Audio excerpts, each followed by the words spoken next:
अर्नब अर्नब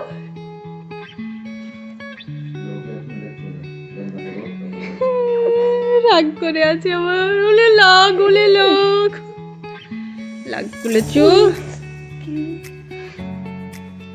রাগ হ্যালো বন্ধুরা, সবাই কেমন আছো? আশা করি সবাই ভালো আছো, সুস্থ আছো। তো নিয়ে চলে আসলাম আবার একটি নতুন ব্লগ। তো দেখতে পাচ্ছ আমার বাচ্চারা আজকে রাগ করে শুয়ে রয়েছে। ওরা রাগ করে কেন শুয়ে রয়েছে? ওরা আজকে রেস্টুরেন্টে বিরিয়ানি খেতে চাইছিল। আর এখন অনেক রেস্টুরেন্ট খুলে গেছে, অনেক রেস্টুরেন্টই বিরিয়ানিটাই স্পেশাল। কিন্তু বিরিয়ানি এখন সবাই জানছো অনেক রকমের ফুড কালার এবং অনেক কেমিক্যাল ইউজ করে বিরিয়ানিটি রান্না করছে। সেই জন্য আমার এখন রেস্টুরেন্টে বিরিয়ানি একদমই পছন্দ হয় না, বিশেষ কোনো রেস্টুরেন্ট ছাড়া।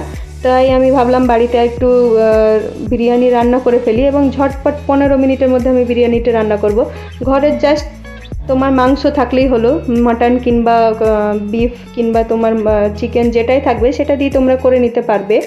তো 15 মিনিটের মধ্যে আজ আমি তোমাদেরকে বিরিয়ানি রান্না করে দেখাবো। আর আজকে তোমরা আমার বিরিয়ানি রান্নার রেসিপিটি দেখো, চাইলে তোমরা বাড়িতে অবশ্যই করে দেখতে পারো।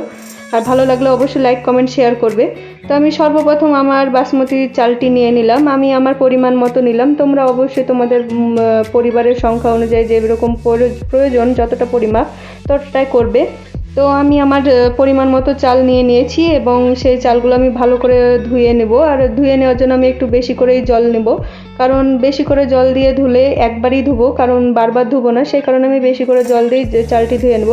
এবং দেখতে পাচ্ছ আমি জল অনেকটা বেশি নিয়েছি এবং হাত দিয়ে নেড়ে সুন্দর করে ধুয়ে চালটি আমি ছেঁকে নেব।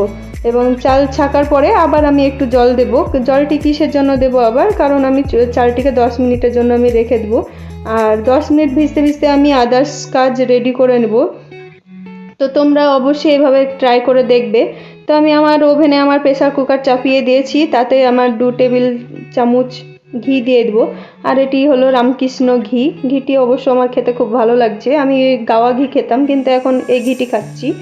তো আমি এতে দিয়ে দেবো সর্বপ্রথম মশলাগুলো। দিয়ে দিলাম লবঙ্গ, কিছু দারচিনি, কিছু গোলমরিচ আর কিছু ছোটো এলাচ। তো আমার কাছে দেখতে পাচ্ছ কোনো রকমের অন্য মশলা নেই, স্টার মশলা কিংবা বড় এলাচ এসবগুলো কিছুই নেই তোমার। তবু আমি এটা দিয়ে রান্না করব। তো ড্রাই ফ্রুটগুলো আমি দিয়ে দিয়েছি। ড্রাই ফ্রুটের মধ্যে আমি কাজু কিশমিশটি দিয়েছি। তো কাজু কিশমিশটি হালকা লাল হয়ে ভাজা হয়ে আসলে এবং মশলা সেন্ট বেরোলে আমি পেঁয়াজ কুচিগুলো দিয়ে দিলাম। এবং পেঁয়াজ কুচিগুলো দেওয়ার পর আমি নাড়তে থাকবো একটু। পেঁয়াজটি যখন একটু হালকা ব্রাউন কালার হয়ে আসবে তখন আমি এর মধ্যে আলু কুচিগুলো দিয়ে দেবো। তো আলু নইলে আমার একদম বিরিয়ানি ভালো লাগে না।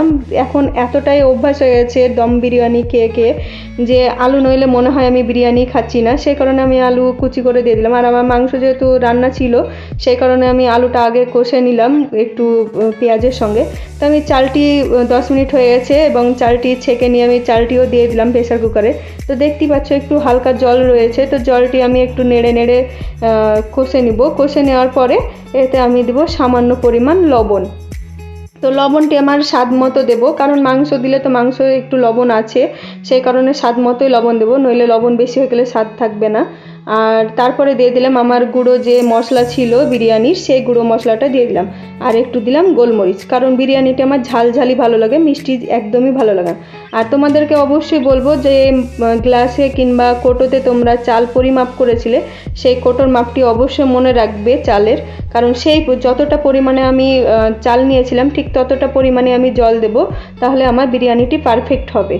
তো আমার ঘরে এইটুকুই মাংস রান্না ছিল, আর এইটুকু মাংস দিয়ে আমি এখন ওদের জন্য বিরিয়ানি রান্না করছি। আর তোমাদেরকে কি বলবো, তোমাদের ঘরে যেটুকুই মাংস থাকবে সেটুকু দিয়ে তোমরা অল্প পরিমাণে তোমাদের শর্টকাট 15 মিনিটের মধ্যে এভাবে প্রেসার কুকারে রান্না করতে পারবে। একদমই সহজ, একদম সহজ রেসিপি। এর মতো সহজ রেসিপি আমার মনে হয় না হয় তাড়াতাড়ি। তো আমি একটু ফ্লেভারের জন্য জাস্ট কেওড়া জলটা দিলাম। আর কেওড়া জলটা একদমই সামান্য পরিমাণে দিলাম, আমি কোনো আতর কিংবা ফুড কালার ব্যবহার করলাম না, দেখতে পাচ্ছ। আর আমি যে মাংসটুকু ছিল সেটুকুই দিয়েছি। তো আমি এবার একটি সিটি দেওয়ার জন্য রেখে দিয়েছিলাম। তো একটি সিটি দিলেই যথেষ্ট পারফেক্ট বিরিয়ানি হবে, পুড়েও যাবে না এবং লেগেও যাবে না। তো খুব সুন্দর আমার একটি সিটি হওয়া হয়ে গেছে এবং সিটিটির ভাবটিও ছেড়ে গেছে। আর দেখতে পাচ্ছ আমার বিরিয়ানিটি কত সুন্দর এবং পারফেক্ট হয়েছে, ঝরঝরে এবং কোনো গায়ে লেগে যায়নি। আর আলুগুলো খুব সুন্দরভাবে কষে গেছে। আর দেখো মনেই হচ্ছে যেন স্পেশাল কোনো বিরিয়ানি, রেস্টুরেন্টে কোনো মানেই হয় না অনেক টাকা দাম দিয়ে এবং ফুড কালার মেশানো বিরিয়ানিগুলো খাওয়ার। তোমরা চেষ্টা করলে অবশ্যই বাড়িতে এইভাবে বিরিয়ানি করে খেতে পারবে। সবাই চেষ্টা করবে। আর কে চেষ্টা করছো আর কে কিভাবে বিরিয়ানি করো অবশ্যই আমাকে কমেন্টে জানাবে। আমি এইভাবে শর্টকাটে বিরিয়ানি করি, অবশ্য বেশিরভাগ দম বিরিয়ানিটাই করা হয় হাঁড়িতে, সেটাও তোমাদের সঙ্গে পরে শেয়ার করব। আর আমার ছেলে মেয়ে উঠে গেছে, রাগও ভেঙে গেছে, ওদেরকে আমি খেতে দিয়ে দিলাম। তো আজ এই পর্যন্ত। ভালো লাগলে অবশ্যই লাইক কমেন্ট শেয়ার করবে। Thanks for watching.